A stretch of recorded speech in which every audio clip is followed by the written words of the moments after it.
또 유튜브로 470여 분이 지금 들어와 주셨습니다. 감사합니다.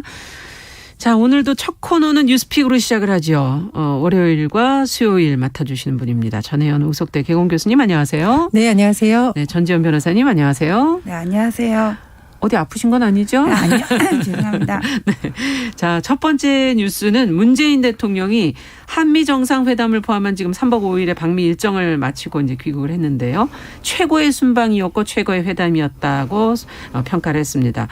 대북 정책, 백신 협력 관련한 보도들 지금 많이 나오고 있고 방미 성과 어떻게 평가하시는지 또 주목하신 부분은 어떤 부분인지 뭐 하도 뉴스가 많이 나왔으니까 브리핑을 하지 말고 이번에는 논평을 한 분씩 들어볼까요? 어떤 분이 먼저 해주시겠어요? 전혜연 교수님? 네, 네.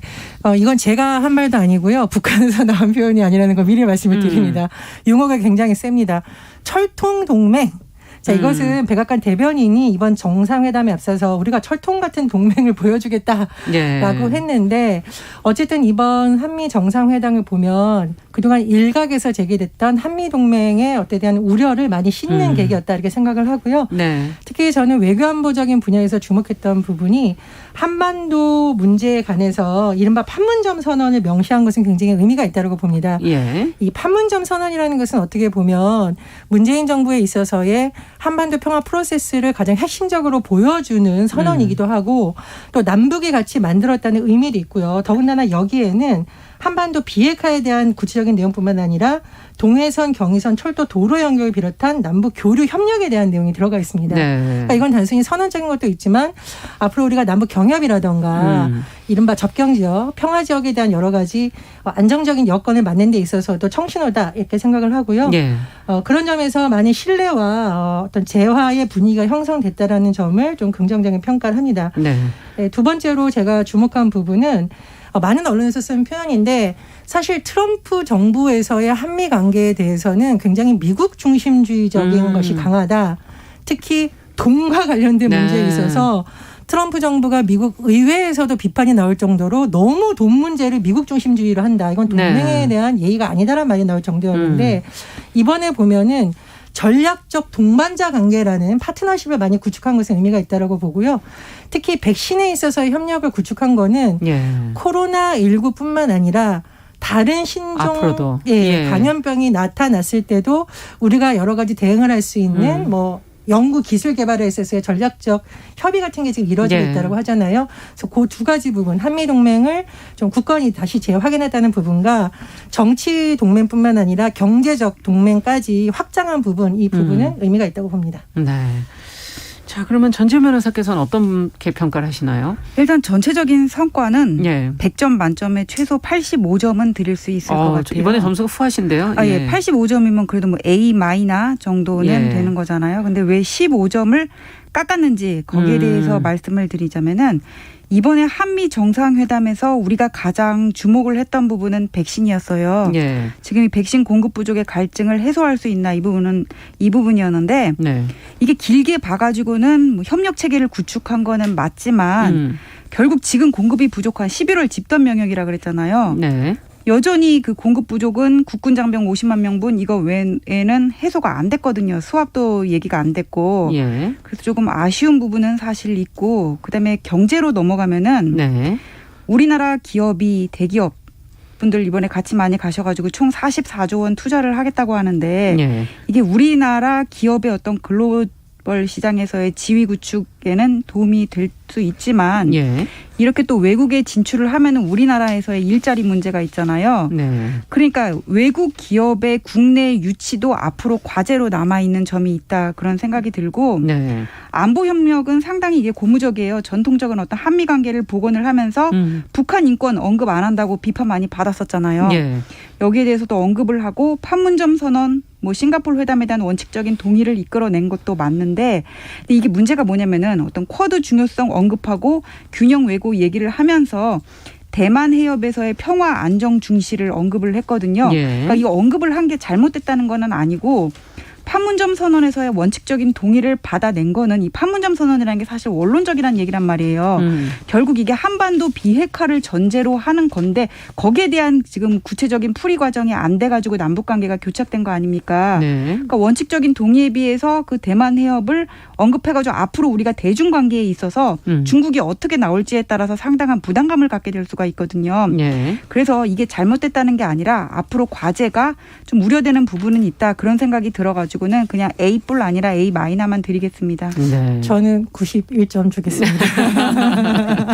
대체적으로는 점수가 지금 후한 편이에요. 자, 네. 민주당의 윤건영 예. 의원이 한미 정상회담이 바이든 정부 출범 이후에 첫 대면 정상회담이라는 것을 그렇죠. 언급하면서 소개팅 자리에서 결혼 반지를 꺼낼 수는 없지 않냐. 그래서 이제 전 첫 회담인데 이 정도면은 맞습니다. 조금 그래도 후하게 평가를 해줄 만하다고 생각을 하고요.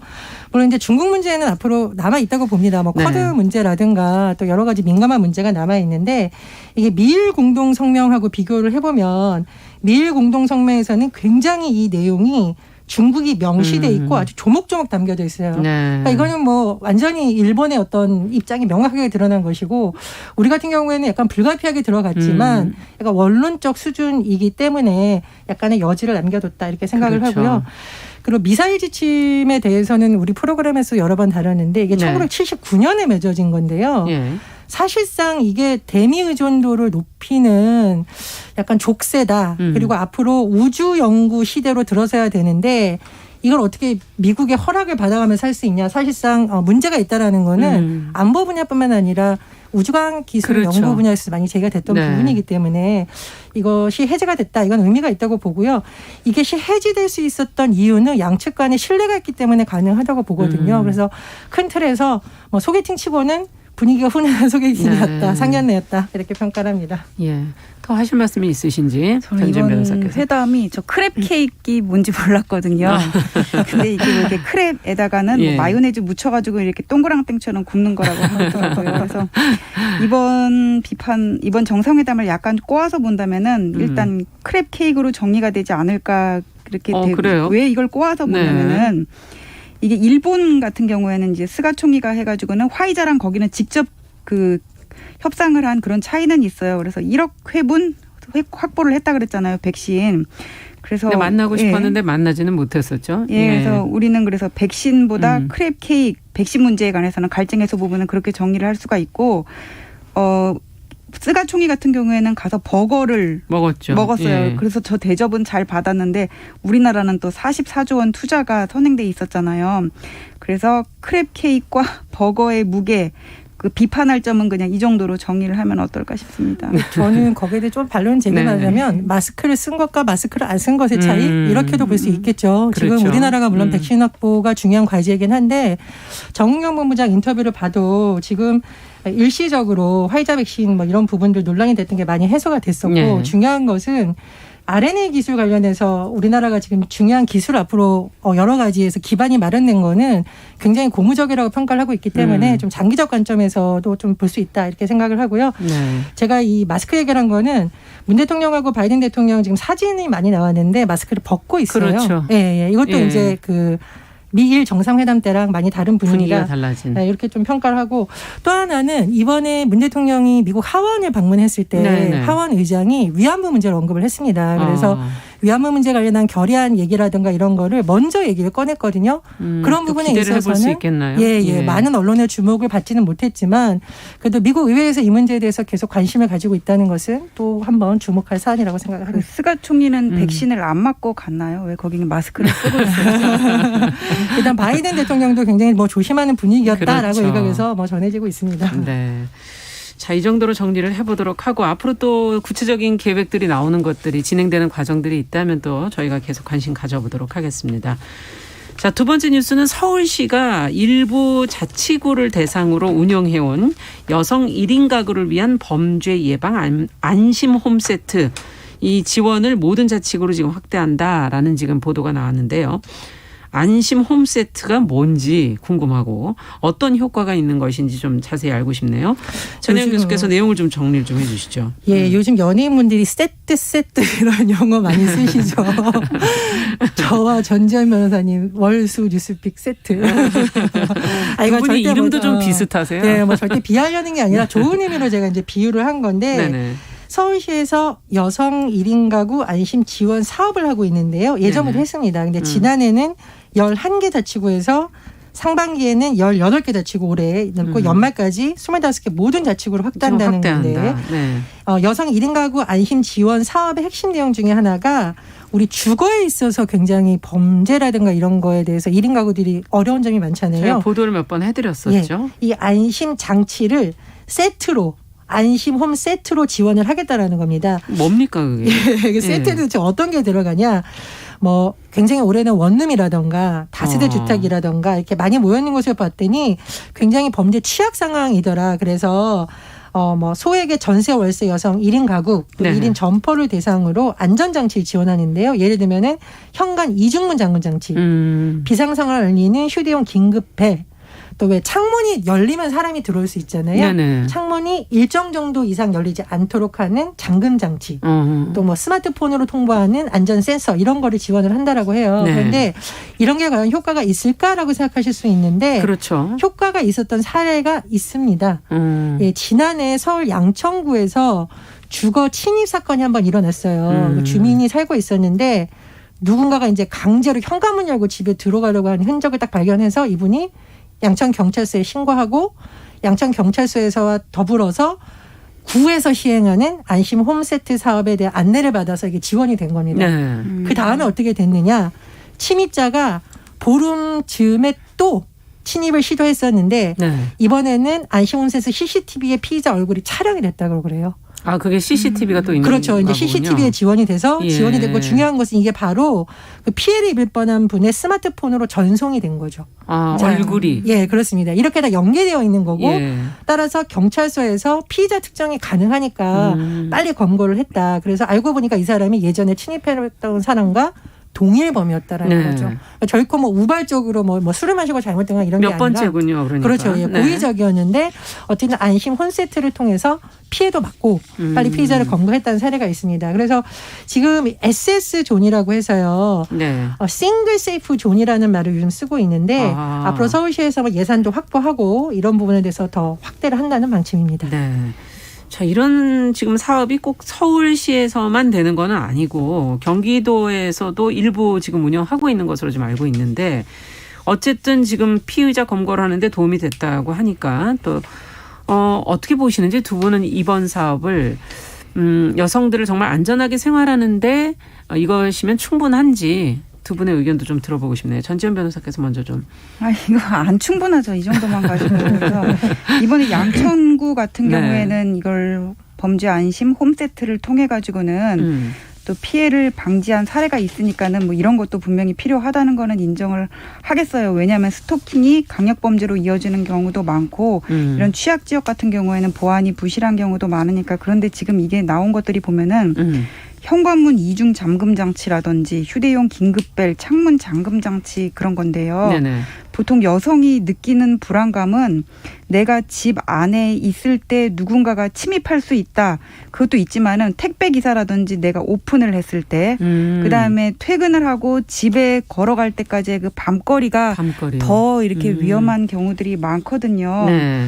그래서 이런 홈세트 공급도 중요한데 이게 다는 아니고 예를 들면은 여성 안심 무인 택배 같은 거 뭐 이런 거 저는 상당히 중요하다고 생각을 하거든요. 네. 택배 배달원이 왔을 때 이거를 어떻게 받기가 여성이 혼자 그렇죠. 있으면은 무서운 경우들이 많아서 뭐 아빠 구두를 내놓는다거나 그런 경우는 정말 원시적인 방법인 것 같고 있는데 실제로 이게 몇 년 동안 여성 안심 무인 택배가 있기는 있었어요. 한 10년에 걸쳐서 그 진행은 되어 왔는데 얼마 전에 기사를 보니까 제대로 이용이 안 된대요. 3개 중에 1개는 비어 있다고 하거든요.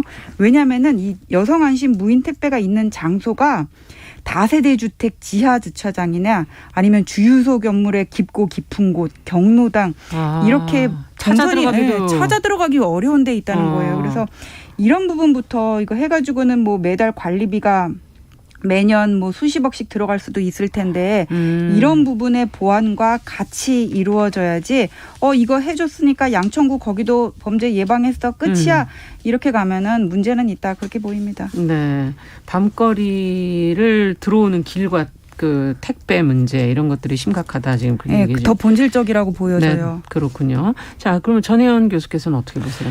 제가 예전에 범죄도 빈익빈 부익부라는 슬픈 현실을 참 네. 우리가 마주하게 된다는 얘기를 했는데 예.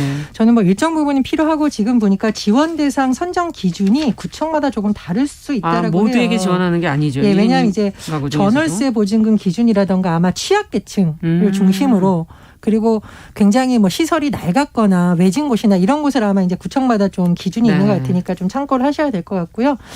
저는 뭐 전재명 변호사님 말씀에 적극 동감을 하는데 택배 관련해서 저도 좀 자료를 찾아봤습니다. 그랬더니 현행법상 이 택배 기사는 운수사업조사 자격증을 따야 됩니다. 따라서 강력범죄나 성범죄 전과자는 할 수가 없어요. 그런데 우리 집에 택배나 배달하는 모든 사람이 이럴 거 아니라는 겁니다. 왜냐하면 요즘 배달 대행업체 많은 거 아시죠? 예. 이 부분이 사각지대라는 거예요. 이 부분은 등록 허가가 필요하지 않은 자유업종이다.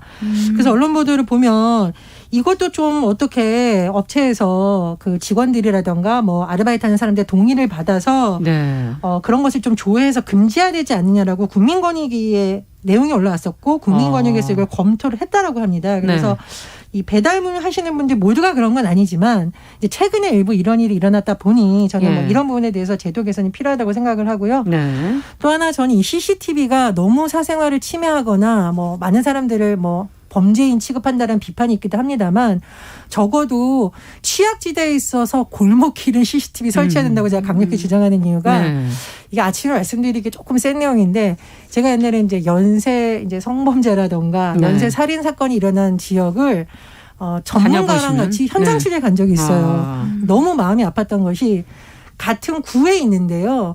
굉장히 부유층에 사는 동은 사실 범인이 아예 갈 엄두를 못 냅니다.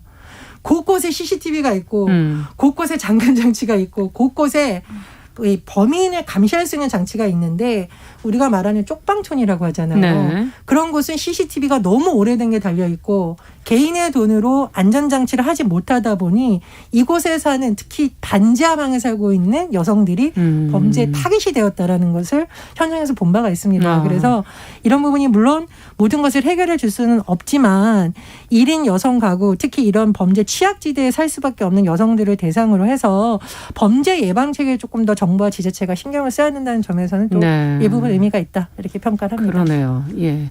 전지현 변호사께서는 또 예, 이번에 서울시장 선거에서 혼자 사는 여성이 안전한 서울을 공약으로 내세웠던 후보가 상당히 많은 득표를 한 걸로 제가 기억이 되거든요. 그러니까 이런 문제도 결국 이제 예산 획정의 문제고 조금 더 신경을 써야 되는데 정책을 집행하는 사람들은 또 이제 대부분 남자잖아요. 근데 이런 범죄, 치안 문제에 있어서는 지금 젠더 갈등이 하나의 사회적 이슈가 되지만은 남녀 상관없이 모두가 공감할 수 있는 문제라고 생각을 해요. 그래서 우리가 무슨 페미니즘, 젠더 문제, 여성 차별 이런 걸로 가면은 너무 이게 담론이 거대해지기 때문에 그냥 말빨 센 사람이 나와서 이기는 정도밖에 안 되거든요.